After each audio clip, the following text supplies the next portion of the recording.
I'm gonna show you a couple spots I like out here. I'm gonna put you on. There's something about the Bay's energy. You know, Athens having that home feeling to it. I don't mind staying close to home. This is a place that's nostalgic to me. Always where my heart is. Philly has a big culture of music and art. I came to show them home. I put you guys on the Philly. Put you on to Athens. Places around Columbus. You can buy some of my favorite spots. What you got, little bro? I'm younger, I'm faster, and I'm quicker. You can't guard me. What you got?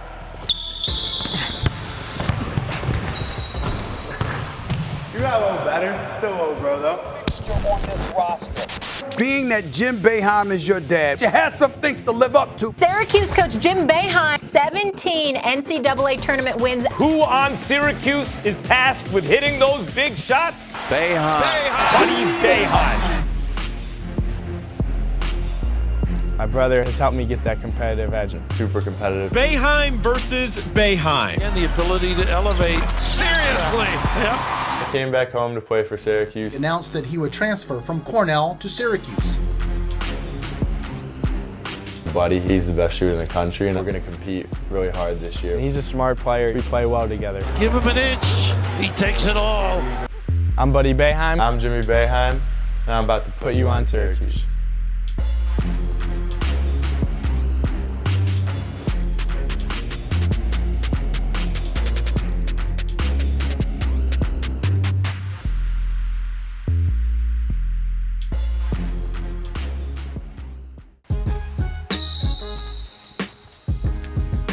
What's up, I'm Buddy.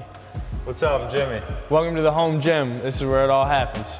Got a lot of shots up in here, huh, bud? Yeah, man, I don't even know. I've lost track of how many. Too many to count.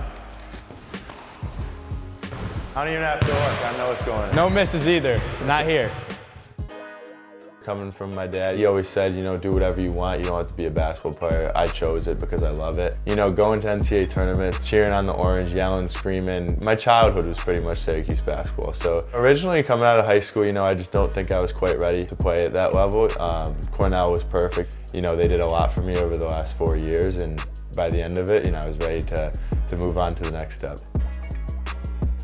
We've had this course since I was in 7th or 8th grade. We got it. Growing up, it's been a great spot to, you know, work on our game, get tons of shots up. It's really been key for us. I live down here. I probably would spend 2-3 hours a day down here before school, after school, and this is where Buddy Buckets was born. It was basketball from the first day I went to a Syracuse game to wearing my first uniform, looking up to Carmelo Anthony and guys like that. And I don't think I ever thought it was possible, just how good you had to be to play here. But I just worked as hard as I could every day, and I just wanted to be at Syracuse for as long as I could. During the pandemic, I was home a lot. Obviously, my season got canceled, so once I knew I was going to graduate from Cornell and do a 5th year somewhere else, you know, I really knew I was going to be coming home to play at Syracuse. It's really still surreal to me, growing up around the team and, you know, having family members so close to it. Obviously, it's just really special. I'm so excited having my big brother here. So we're gonna look for each other, make plays, and just have a lot of fun. We're competitive, and obviously Syracuse basketball means everything to us. Just got a great workout in. What do you say we take them into town and head to Marshall Street, bud? Let's do it. We'll show them what campus is about. What's up, everyone? We're on Marshall Street now. You got students out getting a quick bite in between classes. It's probably the heart of the campus, and it's where everyone's at. All right, what do you say we get a quick slice of varsity? Let's do it. All right.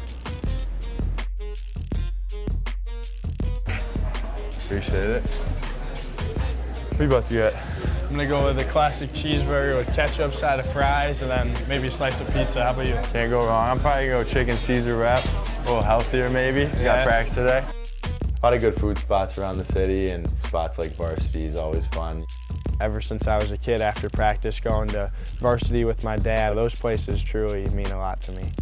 What's up, boss? All right, you having a burger today? Yes, sir, of course. Cheeseburger, please. You got it. And I'll have a side of fries. Just like your dad. Yep, like father, like son. The kids, Ellie tells me, have been coming in here since they were 2 years old. They used to be that small. We with them now. And they only eat cheese and garlic. That's it. Rule number 1, you can't come to varsity and not get a slice. Can't do it. I've never not come here and it not be busy. It's funny because after games they have the schedule up on the wall and they flip over the team we're playing if it's a win. So that's always a big deal. I think the band comes for that, and it's kind of like the spot for Syracuse sports.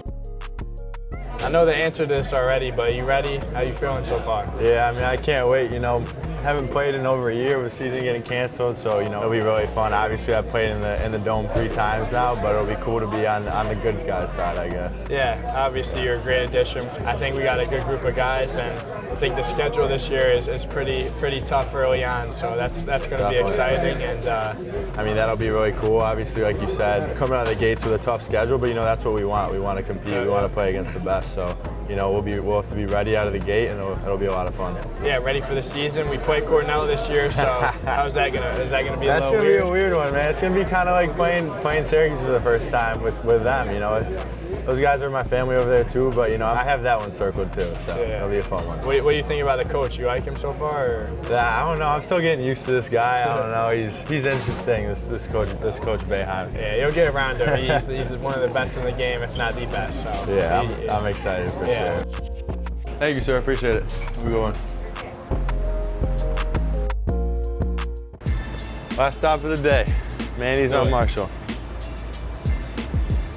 My name is Mike Thies, and I'm the general manager of Manny's. On a game day, this is the place to be. The place is packed. It's kind of like a meeting up place for a lot of folks on game day. All right, you got a wide range of stuff here. I'm not gonna lie, I like this. This might be the one for the Bahamas trip, man. Yep.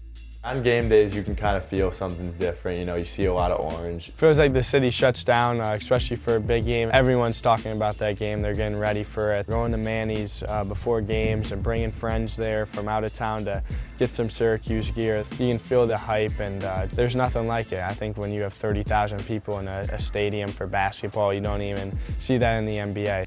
Got some cool shirts up here. Of course, love to. Come on in. I just appreciate every time I get to interact with a fan.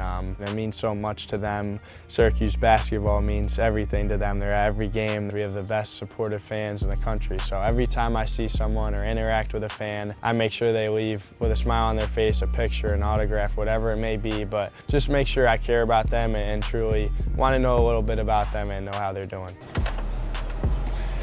All right, that's a wrap. Appreciate y'all for tuning in. Hope you guys enjoyed it. We got to get off to practice. Don't want to make Coach upset. I heard he can get a little grumpy. Hope you enjoyed the video, and go Cuse. Go Cuse.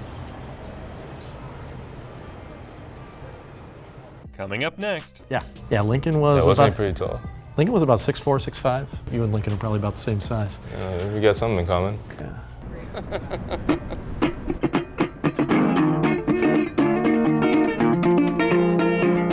What's up, Wilson Sports? Welcome to Put You On with me, Kyle Hamilton, safety for Notre Dame football team. Hamilton, gang, this is a name you're going to hear an awful lot in college and then in the NFL. Yeah. Thank you for listening to the Inside the Garage podcast. We really appreciate you guys tuning in, and we'll see you guys next week.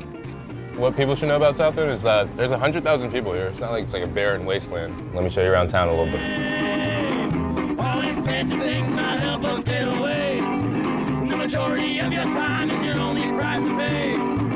I've been around the corner too, and I know how to tie my own damn boots, even though I may have hell to pay. And I know every dog has its day.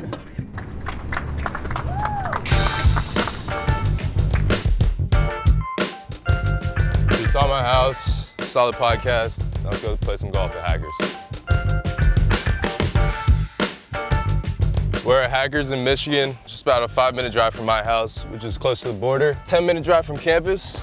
Me and my friends come here a lot, just to hit some balls around, a little driving range, batting cages, go-karts, all that good stuff. So appreciate them letting us come out here and film some stuff, have a little fun. Probably once a week, we try to get out here.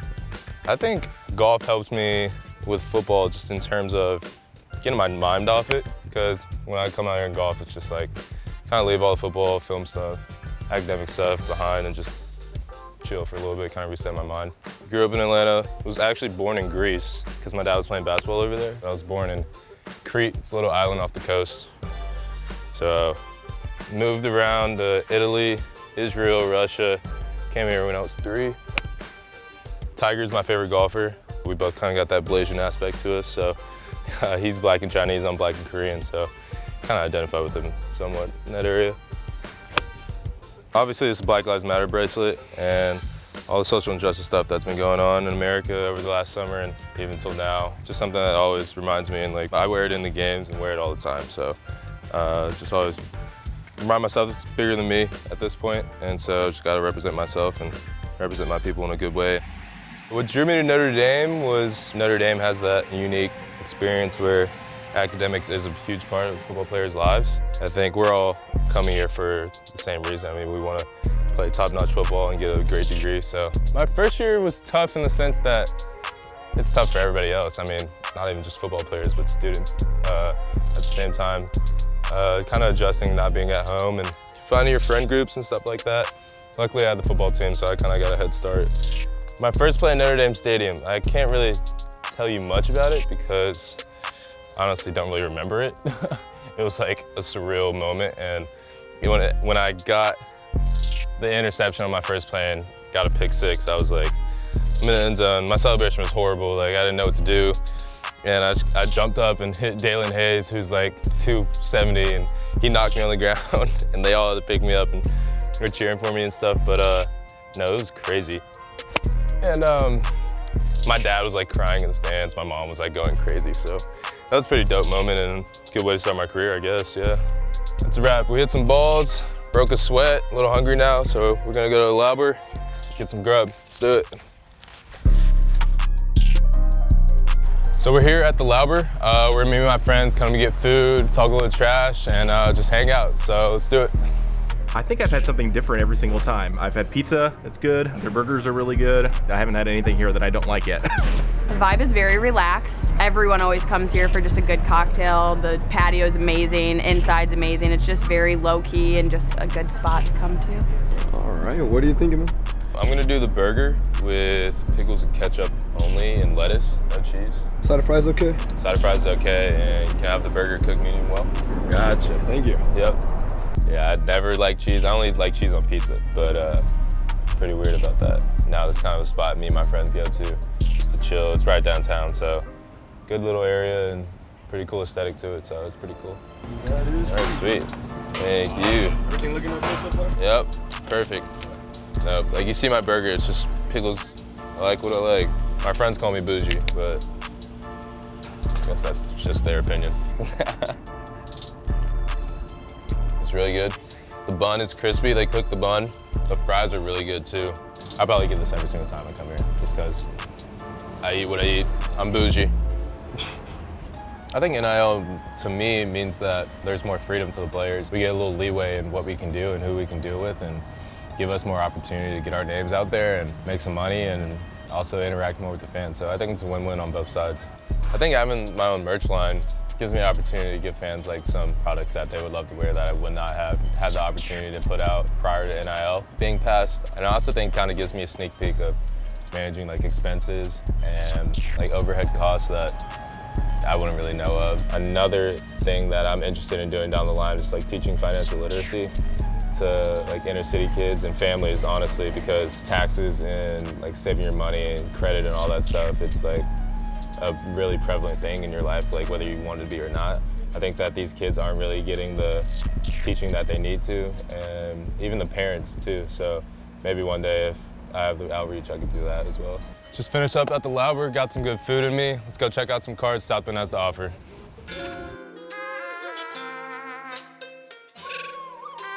South Bend is like a normal place, a city and suburban feel to it. I think it's really cool and got a cool like artistic aspect to it. And there's the river and like it's really pretty at times. It's just got a little bit of everything. I think it's a really good spot for people of all ages. Oh my gosh, football is life here. What does it mean? It is life. People eat, sleep, and breathe football here. It's been kind of on the up and up recently. There's more businesses opening downtown, more new and exciting things. We're here at the Studebaker Museum. A lot of history, South Bend staple. Get to see a lot of cool cars, learn a lot about South Bend history, and maybe even buy a car. Let's do it. No, I'm kidding.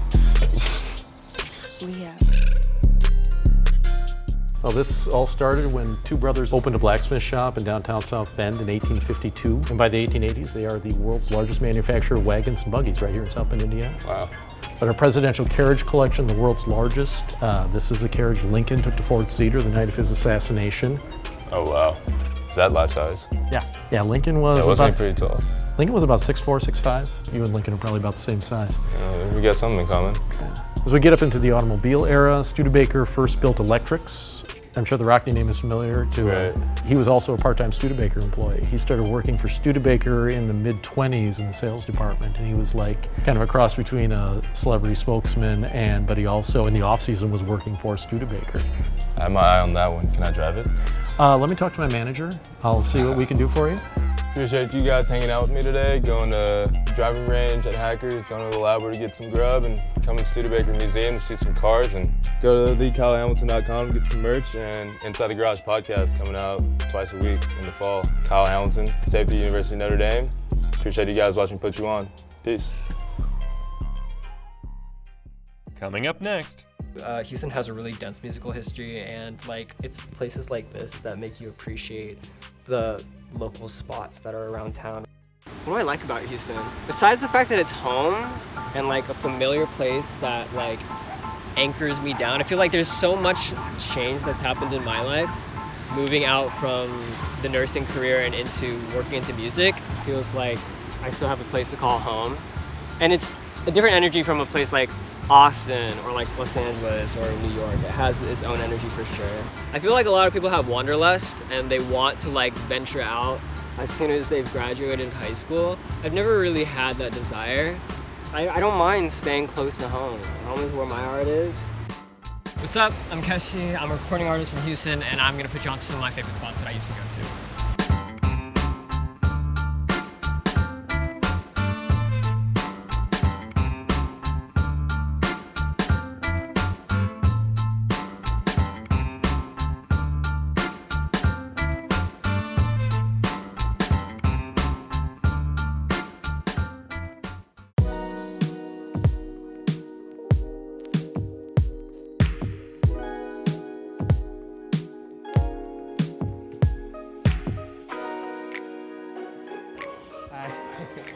How are you? Can I just get a latte? Yeah, for here. So we're at Blendon right now in Sugarland, and it's a kind of a neat spot to me because I feel like there's not a place that has the same sort of aesthetic anywhere nearby. Blendon is definitely unique from my coffee experiences because there's so many different options. A lot of places you go and you just have the one espresso, you may have one drip coffee, but we often serve like up to 10 different varieties from different origins. So we offer classes just to get people really excited about the coffee supply chain and the origins. When I came back and I wanted to hang out with friends and we found this spot, it felt like, whoa, like where has this been? Like my whole life like of living here, you know? We'll always meet here. This is just the spot. I would go to a ton of coffee shops back when I was in college, like study and stuff. And I would end up getting very distracted and like making beats or something in the cafe. Let's move on to go get some dim sum.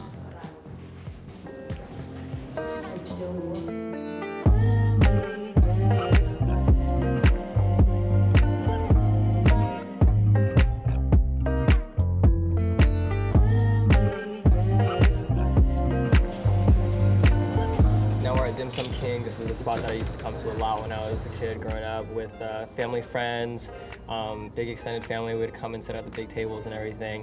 I'm here with my friend John today, and we're gonna eat some dim sum. You know, I guess this is like the spot I usually go to.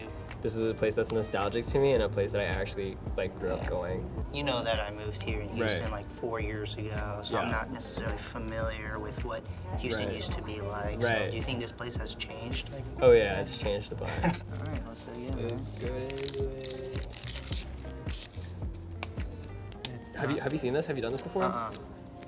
Okay, so you're supposed to like wrap up your wrapper, and then you just put it on the opposite end where you want your sauce, so it gravitates toward the side. That's such a genius. Yeah, isn't it? Yeah. So they fill this with like red barbecue pork, and I feel like this is something that like a lot of Asian kids grow up eating because it's sweet, and like it's easy to eat. It's like macaroni and cheese. What's another kid's meal? It's like chicken fingers. It's the same thing. And the point of the tea, so dim sum food tends to be pretty oily. The point of tea is to just like wash everything down, just cleanse your palate so you can take the next bite. That's how I see it, anyways. Okay, that was really good. You ready to head out? I'm ready. All right, let's go downtown. Okay, let's go.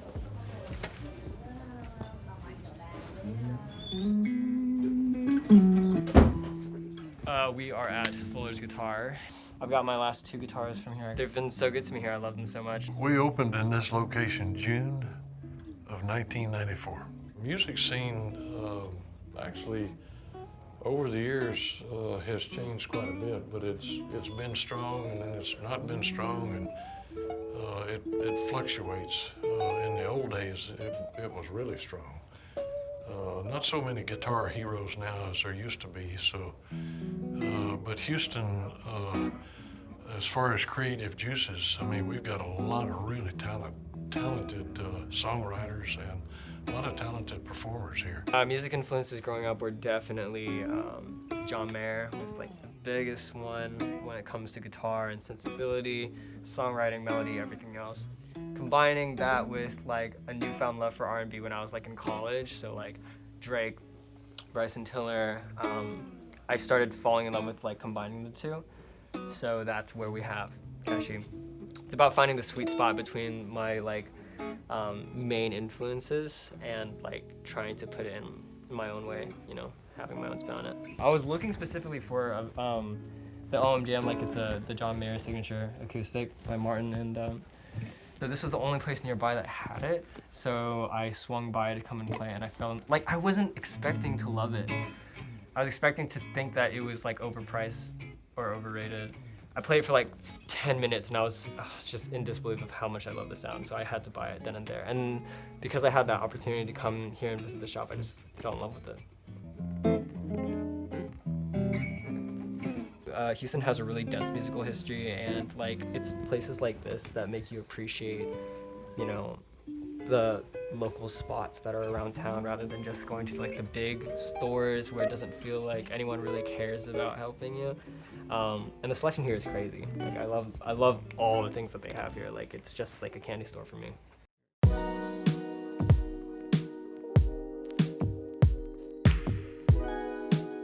So right now we are at the Heinz water wall, and it's really nostalgic for me because I spent a lot of my time growing up here.